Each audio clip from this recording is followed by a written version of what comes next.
Fala, nação atleticana, tudo bem com vocês? O meu nome é Luiz, sejam bem-vindos ao canal Palavra de Atleticano. E no vídeo desse domingo a gente vai falar da derrota do rubro-negro para o Fortaleza, lá no Ceará, em partida válida pela 14ª rodada do Brasileirão. Então fiquem comigo que logo depois da vinheta a gente volta para falar sobre tudo o que aconteceu nessa partida.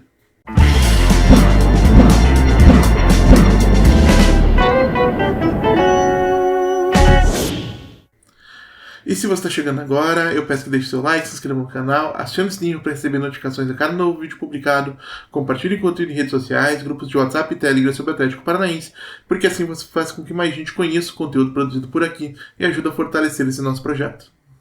Então vamos lá para falar do Atlético Paranaense, que foi a campo com Bento no gol, Kelvin na ala direita, Matheus Felipe, Kaique Rocha e Zé Ivaldo formando o trio de zagueiros, Vinícius Cauê na ala esquerda.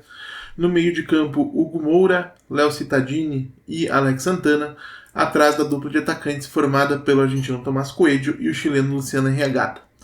E em um primeiro momento, isso foi uma preocupação minha assim que eu vi a provável escalação, existia a possibilidade de um esvaziamento da análise. Isso significa o quê? Que quando a gente tem tantas mudanças em uma equipe, se o Atlético jogasse extremamente mal hoje, que nem foi o caso, seria difícil criticar pelo excesso de mudanças.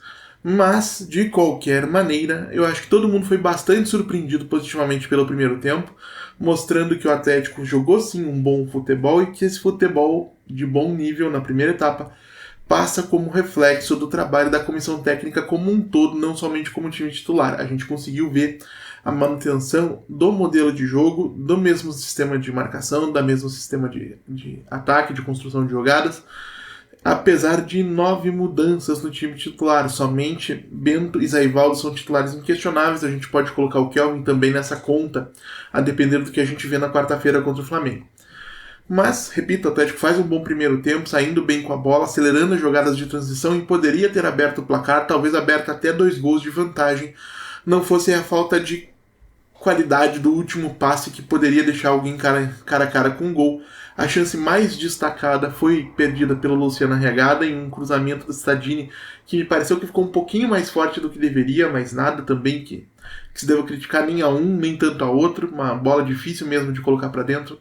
E o chileno ainda conseguiu um toque, mas não o suficiente para desviar para as redes. Então o Atlético vai para o intervalo jogando bem, podendo ter aberto vantagem no placar, mas a partir desse momento, o que acontece é que a gente começa a perceber que a prioridade da comissão técnica encabeçada pelo interino Wesley Carvalho para essa partida não era vencer, e eu explico. Se no intervalo a gente teve as entradas de Christian no lugar de Kelvin e Pedro Henrique no lugar de Zé Ivaldo, me parece bastante claro, principalmente pela saída do Pedro Henrique, pela entrada do Pedro Henrique no lugar de Zé Ivaldo, que as mudanças foram somente com o intuito de preservar os titulares para quarta-feira. Por quê? Porque fazendo essa mudança no intervalo, o Wesley ele mantém 45 minutos em campo cada jogador, assim nenhum dos dois chega extremamente desgastado para o meio de semana. E o mesmo pode se falar da entrada do Christian, que passou o primeiro tempo no banco, pode ser que seja titular na quarta-feira, dependendo do que a comissão técnica queira fazer. E, lógico, o Kelvin, que pode ser titular também de um Atlético que precisa jogar na quarta contra o Flamengo.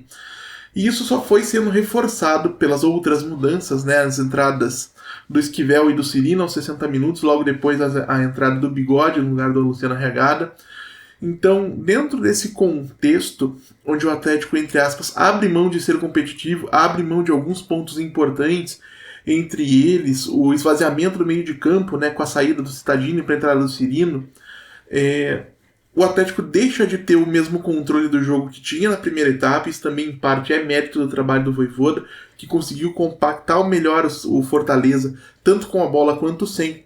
Mas entendo que o Atlético resolveu, de alguma maneira, rifar esse jogo, visando, lógico, a partida de quarta-feira contra o Flamengo. Se isso é positivo ou não, cada um que avalie. No meu ponto de vista, entendo que não. Acho que quando você disputa um campeonato tão importante como é o Campeonato Brasileiro, um campeonato de 38 rodadas, você tem que estar preparado para competir e pontuar a cada jogo, independentemente da proximidade de uma ou outra partida talvez mais importante ou de uma eliminatória, como a gente tem nesse caso.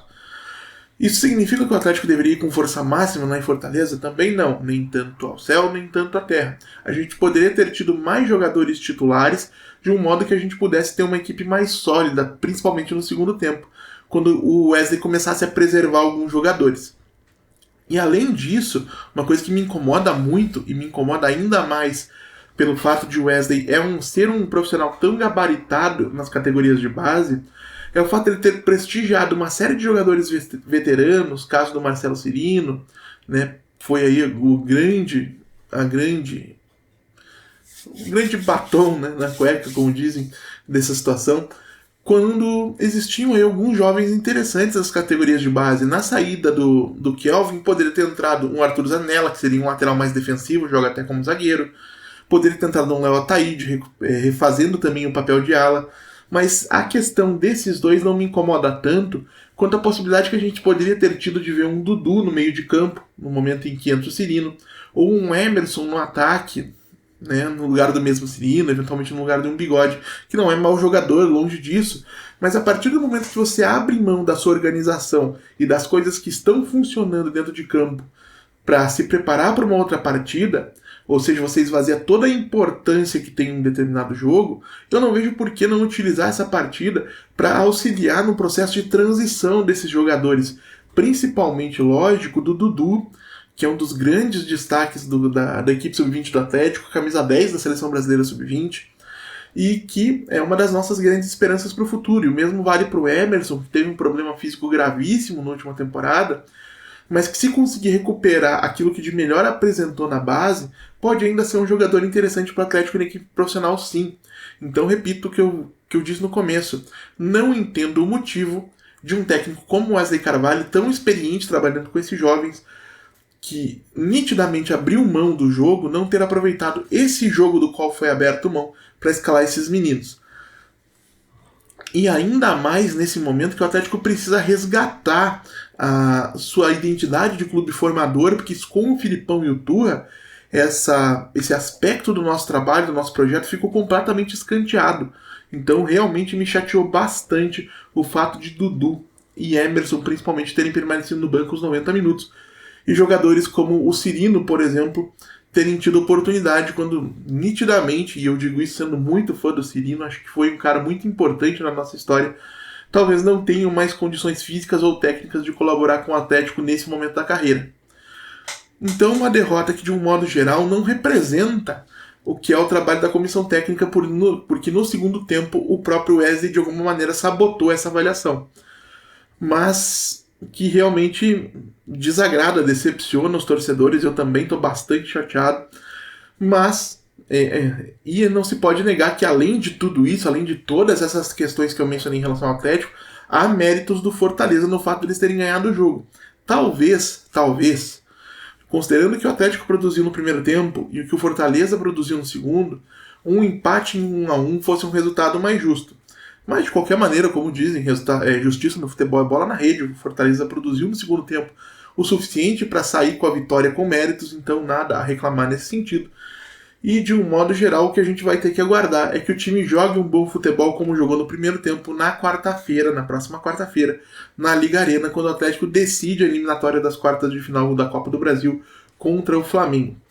Então é isso, gente. Eu agradeço pela audiência e pela paciência de vocês. Peço mais uma vez que deixem um like, se inscrevam no canal, compartilhem o conteúdo nas redes sociais. A gente volta a falar de Atlético Paranaense amanhã aqui no canal Palavra de Atleticano. Muito obrigado mais uma vez pela atenção de todos e até a próxima.